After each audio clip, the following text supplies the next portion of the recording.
Welcome students. আজকে আমরা পঞ্চম শ্রেণীর ইংলিশ ফর টুডে বইয়ের ইউনিট 3 পড়ব। আজকের পাঠে আমরা এই ইউনিটের প্রত্যেকটা শব্দ ভেঙে ভেঙে অর্থসহ পড়ব, যাতে তোমাদের এই ইউনিট বুঝতে কোনো অসুবিধা না হয় এবং সহজেই উত্তর করতে পারো। তাহলে চলো আজকে আমরা বিগত ক্লাসগুলোর ধারাবাহিকতায় আজকের ক্লাসটি শুরু করা যাক। তো আমরা যদি দেখি যে ফার্স্ট অফ অল এখানে কি আছে একটু লক্ষ্য করো, যে ইউনিট 3 এর নামটা হলো বি কোয়াইট প্লিজ।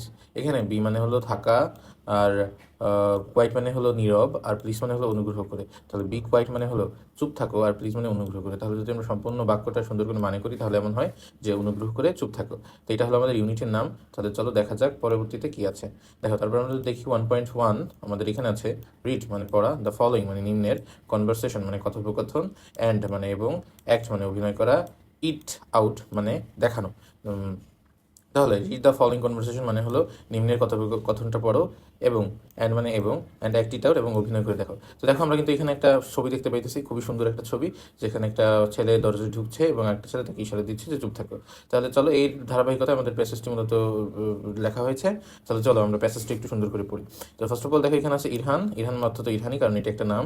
হ্যাজ মানে থাকা, আর কেম, তাহলে হ্যাজ কেম মানে হলো পৌঁছানো। তাহলে হ্যাজ কেম মানে হলো পৌঁছেছে, পৌঁছেছে, আচ্ছা তাই না।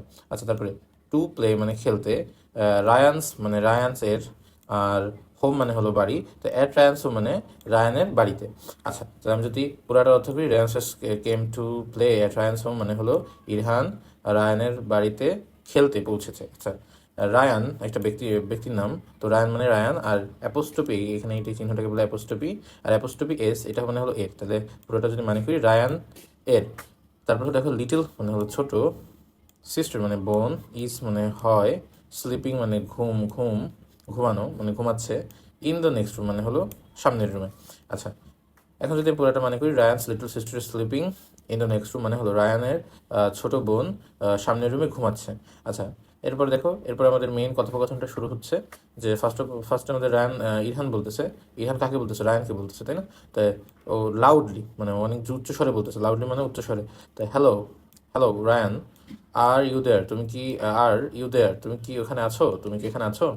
আচ্ছা, এরপর রায়ান উত্তর দিল, ইরহান বি কোয়াইট, চুপ থাকো প্লিজ অনুগ্রহ করে। My little sister is sleeping, my মানে আমার, লিটল মানে ছোট, সিস্টার মানে বোন, ইজ মানে হয়, স্লিপিং মানে হলো ঘুমাচ্ছে। তাহলে পুরাটার মানে হয় মাই লিটল সিস্টার ইজ স্লিপিং মানে হলো আমার ছোট বোন ঘুমাচ্ছে।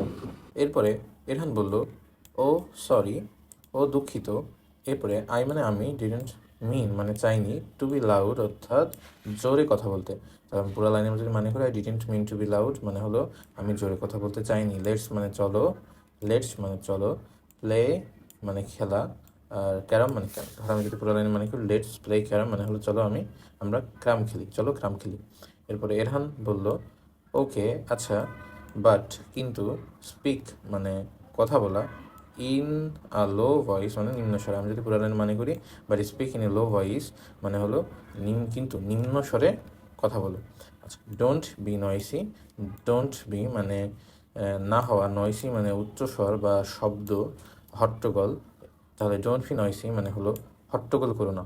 আচ্ছা, এরপরে ইরহান বলল, গট ইট বুঝেছি, গিভ মানে দেওয়া, মি মানে আমাকে, এ গ্লাস অফ ওয়াটার মানে এক গ্লাস পানি, প্লিজ মানে অনুগ্রহ করে বা দয়া করে। তাহলে give me a glass of water please মানে অনুগ্রহ করে বা দয়া করে আমাকে এক গ্লাস পানি দাও।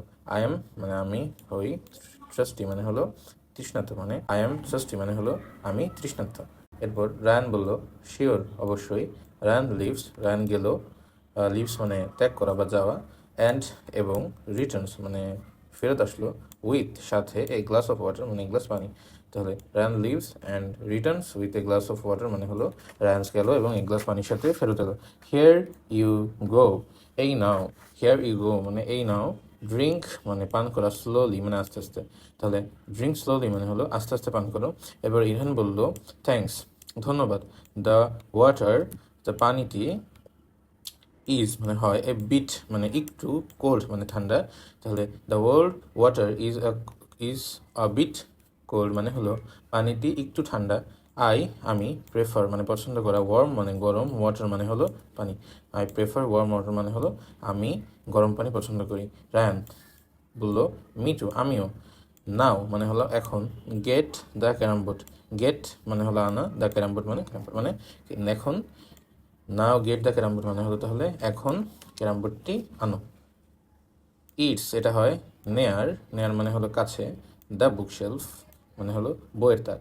তাহলে ইটস নেয়ার দ্য বুকশেলফ মানে হলো বইয়ের তাকের কাছে, এটা বইয়ের তাকের কাছে, নট মানে না, দ্যাট ফার মানে হলো ততটা দূরে, তাহলে নট দ্যাট ফার মানে হলো ততটা দূরে নয়। It's near the bookshelf not that fur, অর্থাৎ এটা বুকশেলফ বইয়ের তাকের কাছে, এটা অতটা দূরে নয়। তারপরে চলো পরের পেজে যাই। পরের পেজে কি আছে, ইরহান, ইরহান বলতেছে I can't see it, I মানে আমি, কান্ট মানে কান্ট সি মানে দেখতে পাচ্ছি না, ইট মানে এটাকে, তাহলে আই কান্ট সি মানে হলো আমি দেখতে পাচ্ছি না। ইটস ডার্ক হেয়ার এখানে অন্ধকার, ডার্ক মানে অন্ধকার, হেয়ার মানে এখানে, তাহলে এখানে অন্ধকার। আচ্ছা, এরপর রায়ান বলল ও আই সি, ও আমি বুঝতে পেরেছি, লেট মানে দাও, মি মানে আমাকে, টার্ন দ্য লাইট অন মানে হলো লাইট বা বাতি জ্বালাতে, তাহলে let me turn the light on মানে হলো আমাকে বাতিটি জ্বালাতে দাও। আচ্ছা, এরপর এরহান বলল ফাউন্ড ইট পেয়ে গিয়েছি, ও নো ও না, the board looks dirty, the board মানে বোর্ডটি, লুকস মানে দেখাচ্ছে, ডার্টি মানে হলো নোংরা, তাহলে oh no the board looks dirty মানে হলো ও না বোর্ডটি খুবই নোংরা দেখাচ্ছে। রায়ান বলল লেটস মানে চলো, ক্লিন মানে পরিষ্কার, ইট মানে এটা, চলো এটাকে পরিষ্কার করি। এরহান বলল ডান মানে হয়ে গেছে, লেটস প্লে মানে চলো খেলি, ইউ মানে তুমি, গো মানে যাও, ফার্স্ট হলো প্রথমে, ইউ গো ফার্স্ট মানে তুমি প্রথমে। এরপরে রায়ান বলল থ্যাঙ্কস ধন্যবাদ, বাট কিন্তু রিমেম্বার মনে রেখো, ডোন্ট টক মানে বলা, লাউডলি মানে উচ্চস্বরে, মানে ডোন্ট টক লাউড মানে হলো উচ্চস্বরে কথা বলো না, but remember don't talk loudly মানে হলো মনে রেখো উচ্চস্বরে কথা বলো না। এরহান বলল ওকে আচ্ছা, আই উইল মানে আমি, হব, বি মানে হওয়া, কোয়াইট মানে চুপ, তাহলে okay I will be quiet, আচ্ছা আমি চুপ থাকবো। তাহলে এর সাথে আমাদের প্যাসেজটা শেষ হইলো, আমাদের যে কনভারসেশনটা ছিল। আচ্ছা, তোমরা কিন্তু আমাদের শীট থেকেও, এখান থেকে যদি তথ্য বুঝতে সমস্যা, এখান থেকে কিন্তু সুন্দর করে আমাদের শীট থেকেও তোমরা কিন্তু সুন্দর করে পড়তে পারো। দেখো এখানে খুব সুন্দর করে গুরুত্বপূর্ণ ওয়ার্ড এর মিনিংটা দেওয়া আছে। তারপরে এইদিকে দেখো, এইদিকে যদি দেখো প্রত্যেকটা লাইন বাই লাইনের বাংলা অর্থ লেখা আছে। তোমরা কিন্তু চাইলে এই শীট থেকেও তোমরা খুব সুন্দর করে বাংলা সহ পড়তে পারো, তাই না? আচ্ছা, ওইটাও শেষ হইলো। এখন আমরা কিছু কোয়েশ্চেন সলভ দেখবো, আমাদের যে 2.1 এবং 2.2তে যেসব প্রশ্ন আসে সেগুলো সলভ করে ট্রাই করবো। তাহলে চলো, each of the words in the following table has its opposite word মানে হলো নিচের যতগুলো শব্দ আছে প্রত্যেকটা শব্দর এই যে টেবিল, এই টেবিলে তার অপোজিট শব্দটা আছে, মানে এখানে ধরো কলম এতে যে শব্দটা আছে, কলম বিতে তার অপোজিট শব্দটা বসাইতে হবে, এটা হলো আমাদের কাজ। আচ্ছা, মানে এখানে লেখা আছে যে এইখানে নিচের প্রত্যেকটা শব্দের অপোজিট ওয়ার্ডটা দেওয়া আছে, এটা আমাদের জাস্ট ফাইন্ড আউট করে লিখতে হবে। আচ্ছা, এখন এগুলো ফাইন্ড, ফাইন্ড মানে খোঁজো, দ্য ওয়ার্ড শব্দটি, অ্যান্ড এবং the opposite in the pairs, মানে এখানে বলছে ফাইন্ড দ্য ওয়ার্ড মানে হলো শব্দটি খোঁজো, এবং the opposite in the pairs মানে হলো এইখানে ধরো আমি এইখানে যে ওয়ার্ডটা বসাবো, এই ওয়ার্ডটার অপোজিট বিপরীত শব্দটা এই কলম বিতে, মানে কলম এতে যেটা বসাবো অপোজিট ওয়ার্ডটা কলম বিতে বসাইতে হবে, এটা বলছে। পেয়ার মানে হলো জোড়া, মানে বিপরীত শব্দ জোড়া বসাইতে হবে। নাও এখন, রাইট মানে লেখা, দ্যাম মানে ওগুলোকে, ইন কলম এ মানে কলম এতে লিখতে হবে, অ্যান্ড এবং কলম বিতে মানে ওই যে শব্দ মানে শব্দ জোড়াগুলো, বিপরীত শব্দ জোড়াগুলো আমাদের কলম এ এবং বিতে লিখতে হবে। এরপর দেখো on is done for you মানে একটা অলরেডি করে দেওয়া আছে তোমার জন্য। দেখো এখানে কলম এতে, দেখো কি কলম এতে আছে কি স্ট্রং, এখানে কিন্তু উইক। স্ট্রং মানে কি, স্ট্রং মানে কিন্তু শক্তিশালী, আর উইক মানে কি দুর্বল। আমি যদি এগুলো মানে একটু লিখে দিই। আচ্ছা দেখো, আমরা ধারাবাহিকতায় আমরা কিন্তু প্রত্যেকটা বিপরীত শব্দ জোড়া আমরা কিন্তু লিখে ফেলেছি। দেখো কলম এতে আমরা কিছু ওয়ার্ড লিখেছি, কলম বিতে কিছু ওয়ার্ড লিখেছি। কলম এতে লিখেছি স্ট্রং, যেটা করা ছিল আমরা জাস্ট বাংলাটা লিখছিলাম শক্তিশালী, তাই না? আর তার বিপরীত ওয়ার্ড লিখছিলাম উইক, যেটা অর্থ হচ্ছে দুর্বল, তাই না? এখন আসলে ডার্টি আর এর পাশে আছে ক্লিন। এখন এই দুটার বিপরীত হলো, এর জন্য আগে আমাদের বাংলা অর্থটা জানা লাগবে, তাই না? আমি কিন্তু লিখে রেখেছি। তো দেখো, আচ্ছা, ডার্টি মানে যদি আমি লিখি, ডার্টি মানে হলো নোংরা, তাই না? লিখি এখানে নোংরা, নোংরা। আর ক্লিন মানে হলো কি পরিষ্কার। বাংলা অর্থগুলো পরীক্ষা লেখা লাগবে না, তোমাদের বোঝানোর জন্য লিখতেছি, পরিষ্কার, পরিষ্কার। ওকে, ওয়ার্ম মানে কি উষ্ণ, তাই না? উষ্ণ। আচ্ছা, উষ্ণ। ওয়ার্ম মানে হলো উষ্ণ বা গরম বলতে পারো, উষ্ণ বা গরম। আর ঠান্ডা, আর কোল্ড মানে হলো ঠান্ডা, যেটা তার দুইটার পরস্পর বিপরীত, বুঝছো? কোয়াইট মানে কি নীরব, কোয়াইট মানে কি নীরব, নীরব। কোয়াইট মানে হলো নীরব। আর লাউড মানে কি, লাউড মানে হলো উচ্চস্বর, তাই না? উচ্চস্বর বা হট্টগোল বলতে পারো, সমস্যা নেই, উচ্চস্বর। আমরা কি পেলাম, কোয়াইট মানে নীরব, আর লাউড মানে উচ্চস্বর। আচ্ছা, আর ফার মানে কি? দূরে, দূরে। ফার মানে দূরে, নেয়ার মানে কি? কাছে, কাছে। আশা করি তোমরা সবাই এগুলো বুঝতে পারছো যে কোনটার জন্য কি বসাইছি। আচ্ছা, আশা করি তোমরা সবাই বুঝছো যে এটা কিভাবে আমরা অ্যান্সার করছি। আমরা দেখো এখানে কলম এ আর কলম বিতে দুইটা শব্দ লিখছি, এবং এই খেয়াল রাখতে হবে দুইটা শব্দই যাতে পরস্পর বিপরীত হয়। যেমন এখানে লিখছি স্ট্রং, এখানে আছে দুর্বল। এখানে আছে ডার্টি মানে নোংরা, এখানে আছে ক্লিন মানে পরিষ্কার। এখানে লিখছি ওয়ার্ম মানে উষ্ণ, এখানে হচ্ছে কোল্ড মানে ঠান্ডা। এখানে আছে কোয়াইট মানে নীরব, এখানে কিন্তু হচ্ছে লাউড মানে উচ্চস্বর, তাই না? আচ্ছা, ফার, এখানে হচ্ছে ফার মানে দূরে, এখানে হচ্ছে নেয়ার মানে কাছে। আসলে তোমরা সবাই বুঝতে পারছো যে কীভাবে আমরা এটা অ্যান্সার করছি। তাহলে চলো আমরা 2.2-তে চলে যাই। দেখো এখানে কি বলছে। এখানে বলছে যে মেক মানে বানাও সেন্টেন্সেস বাক্য ইউজিং ব্যবহার করে দ্য অ্যান্টোনিমস মানে বিপরীতোর্থ শব্দ। দেখো এই অ্যান্টোনিম আর অপোজিট মিনিং কিন্তু একই কথা। অ্যান্টোনিম মানেও বিপরীতোর্থ শব্দ, আর অপোজিট মিনিং মানেও কিন্তু বিপরীতোর্থ শব্দ। তাহলে এরপরে অফ মানে এর, দ্য আন্ডারলাইন এর, দ্য আন্ডারলাইন, আন্ডারলাইন মানে দাগ দেওয়া বা আন্ডারলাইন্ড ওয়ার্ডস মানে শব্দ। The first, the first one মানে প্রথমটি, ইজ ডান ফর ইউ মানে করে দেওয়া আছে, মানে প্রথম একটা অ্যান্সার তোমার জন্য দেওয়া আছে।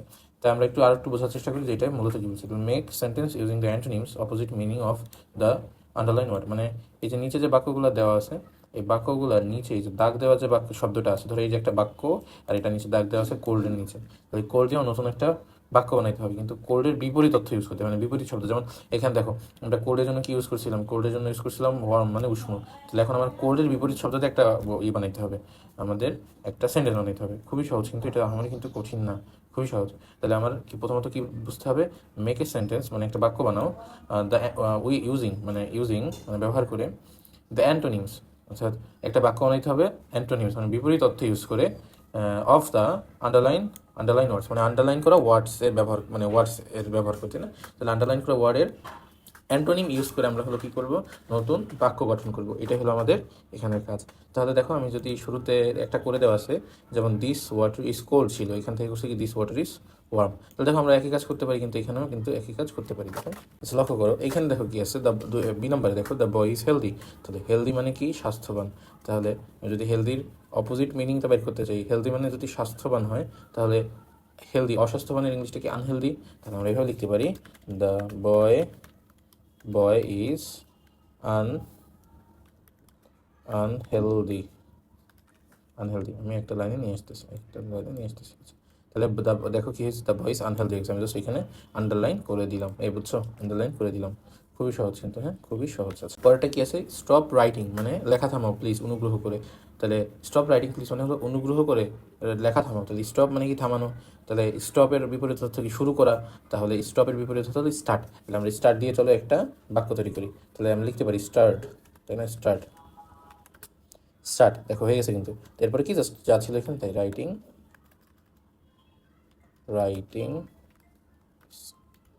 স্টার্ট রাইটিং প্লিজ মানে লেখা শুরু করো, অনুগ্রহ করে লেখা শুরু করো, বুঝছো। এই আচ্ছা, তাহলে চলো আমরা পরের বাক্য বানাই। চলো আমরা এখন ডি এর অ্যান্সারটা করে ফেলি। দেখো এখানে ডিতে আছে রায়ান ইজ হ্যাপি টুডে। তাই রায়ান আজকে খুশি। তো হ্যাপি মানে হলো কি, খুশি। তাহলে খুশির বিপরীত কি, দুঃখ। তাহলে দুঃখর ইংলিশ কি, স্যাড। তাহলে আমি এখানে কি লিখতে পারি, Ryan is sad today. Ryan is sad today. আশা করি তোমরা বুঝছো এটা, তাই না। এদের একটা বাক্য কিন্তু হয়ে গেল। তাহলে চলো আমরা পরের ই নাম্বারটা একটু সলভ করি। তাহলে ই নাম্বার কি আছে, ই নাম্বার আছে he writes quickly. He writes quickly মানে সে দ্রুত লেখে। হি মানে সে, রাইটস মানে লেখা, কুইকলি মানে দ্রুত। তাহলে এই দ্রুত এর বিপরীত শব্দটা কি, দ্রুতর বিপরীত শব্দ কিন্তু কি, দ্রুতর বিপরীত শব্দ কিন্তু আস্তে আস্তে, তাই না। তাহলে কুইকলি এর বিপরীত শব্দ কী হবে, স্লোলি, তাই না। তাহলে দেখো আমি এখানে একটা বাক্য তৈরি করে ফেলি, হি রাইটস, এখানে কিন্তু কুইকলি জায়গা স্লোলি দিয়ে দিব, স্লোলি। বাক্য শেষ, আমাদের বাক্য কিন্তু শেষ, বুঝছো, আমাদের বাক্য শেষ। তাহলে দেখো এর মাধ্যমে কিন্তু আমরা 2.2টা শেষ করে ফেললাম। এখন আমরা নেক্সট প্রশ্নটা চলে যাবো, চলো। আচ্ছা এখানে লক্ষ্য করো আমাদের 3.1-এ আছে হলো ল্যাঙ্গুয়েজ মানে হলো ভাষা, ফোকাস মানে মনোযোগ। আমি যদি এখানে লিখি পুরোটা, যে ল্যাঙ্গুয়েজ ফোকাস মানে কি, ল্যাঙ্গুয়েজ ফোকাস মানে হলো ভাষা বিষয়ক মনোযোগ। তাহলে আমাদের এখানে একটা টেন্স সম্পর্কে আমাদের এখানে দেখো দিয়ে দিছে, ডিটেলস দিয়ে দিছে, যে আমাদের এখানে কি টেন্স শিখবো। 3.1 আমরা শিখবো ইম্পারেটিভ সেন্টেন্স। তোমরা যারা গ্রামার ক্লাসটি করেছো অলরেডি জানো ইম্পারেটিভ সেন্টেন্স কি। ইম্পারেটিভ সেন্টেন্স হলো যে বাক্য দ্বারা আদেশ, নিষেধ, অনুরোধ এইগুলো বোঝায় সেগুলো সেই সব সেন্টেন্সই বা বাক্যগুলোকে আমরা বলি ইম্পারেটিভ সেন্টেন্স। তো আমাদের সেন্টেন্স হলো মূলত 5 প্রকার ছিল, তার মধ্যে এটা একটা প্রকার। তাহলে দেখো এখানে আমাদের কি বলছে, রিড মানে পড়ো, দ্য ফলোয়িং মানে নিম্নের, সেন্টেন্স মানে বাক্য, ইউজড মানে ব্যবহার করা হয়েছে, ইন দ্য টেক্সট মানে টেক্সটে যেসব, নিম্নের টেক্সটে যেসব সেন্টেন্স ব্যবহার করা হয়েছে ওইগুলো আমাদের পড়তে বলছে। আচ্ছা দেখো, আমি কিন্তু এখানে খুব সুন্দর করে ইম্পারেটিভ সেন্টেন্সের সংজ্ঞাটা উপস্থাপন করেছি। সংজ্ঞাটা হলো, যে বাক্যটি কোনো কাজ করতে বা না করতে বলার জন্য ব্যবহৃত হয় তাকে আমরা কি বলি, ইম্পারেটিভ সেন্টেন্স বলি। তাহলে ইম্পারেটিভ সেন্টেন্স দ্বারা কী কী বোঝাবে একটা বাক্যে, তাই না, সেটা আমরা এখন দেখি। চলো, ইম্পারেটিভ সেন্টেন্স দ্বারা বোঝানো হয় অর্ডার। অর্ডার মানে কি, আদেশ। কমান্ড তার মানে আদেশ, অথবা রিকোয়েস্ট মানে হলো অনুরোধ, অথবা বোঝানো হতে পারে অ্যাডভাইস মানে পরামর্শ, প্রপোজাল মানে প্রস্তাব। অর্থাৎ প্রস্তাব, অনুরোধ, আদেশ, নিষেধ, এগুলো কিন্তু বোঝানো হতে পারে একটা ইম্পারেটিভ সেন্টেন্সের মাধ্যমে, তাই না। তাহলে দেখো এখানে একটা আমরা উদাহরণ যদি দেখি, 5টা উদাহরণ আমরা যদি দেখি, দেখো স্পিক ইন লো ভয়েস মানে এটা কিন্তু একটা অর্ডার, তাই না। স্পিক ইন লো ভয়েস মানে কি, নিম্ন স্বরে কথা বলো প্লিজ। দেখো তারপরে give me a water, give me glass of water মানে আমাকে গ্লাস পানি দাও, এটা কি, এটাও কিন্তু একটা অর্ডার। আচ্ছা, এরপর দেখো ডোন্ট বি নয়সি মানে কি, এটাও মানে ডোন্ট বি নয়সি, হট্টগোল করো না বা উচ্চস্বরে কথা বলো না, তাহলে এটাও কিন্তু একটা অর্ডারের উদাহরণ। তবে দেখো be quiet please, be quiet please, এখানে বলা আছে বি কোয়াইট প্লিজ মানে কি, যে অনুগ্রহ করে চুপ থাকো, এটা কিন্তু একটা রিকোয়েস্ট, যেহেতু প্লিজ আছে, তাই না, অনুগ্রহ করে, দয়া করে বলা হয়েছে। আচ্ছা, এরপর দেখো লেটস প্লে ক্যারাম মানে হলো চলো ক্যারাম খেলি, এটা একটা প্রপোজাল বা প্রস্তাব। আচ্ছা, এরপর দেখো এখানে কি আছে, এরপর বলছি this sentences tell someone to do something মানে এখানে উপরের প্রত্যেকটা বাক্যে বলা হয়েছে কি, কাউকে কিছু করার জন্য। তাহলে এটাই কিন্তু আমাদের ইম্পারেটিভ সেন্টেন্সের উদাহরণ। তাহলে তারপর বলছে দেখো দিজ আর ইম্পারেটিভ সেন্টেন্স, এগুলোই হলো ইম্পারেটিভ সেন্টেন্স, তাই না, বা অনুজ্ঞাসূচক বাক্য। ইম্পারেটিভ সেন্টেন্সের বাংলা হলো অনুজ্ঞাসূচক বাক্য। আচ্ছা দেখো এরপর আছে অ্যান ইম্পারেটিভ সেন্টেন্স মানে একটি অনুজ্ঞাসূচক বাক্য গিভস কমান্ড মানে একটা আদেশ দেয়, ইনস্ট্রাকশন মানে নির্দেশিকা, অর এক্সপ্রেস রিকোয়েস্ট অথবা অনুরোধ প্রকাশ করে। It usually start with a verb মানে একটি ক্রিয়া দ্বারা শুরু হয়। ফর এক্সাম্পল উদাহরণস্বরূপ দেখো বি কাইন্ড, দেখো বি কিন্তু একটা ভার্ব, লিসেন কেয়ারফুলি, ওপেন দেখো প্রত্যেকটা কিন্তু একটা ভার্ব দ্বারা শুরু হইতেছে, এখানে কিন্তু কোনো সাবজেক্ট শুরুতে নাই, প্রত্যেকটা কিন্তু একটা ভার্ব দ্বারা শুরু হচ্ছে, দেখছো। ডোন্ট, লেটও কিন্তু একটা ভার্ব, লেট, তাই না, এগুলো। আচ্ছা, তাহলে প্রত্যেকটা কিন্তু আমরা দেখতে পাচ্ছি প্রথমে ভার্ব দ্বারা শুরু হচ্ছে। তো এখানে আরও কিছু বাক্যের উদাহরণ দেওয়া আছে, আশা করি তোমরা এগুলো পারবে।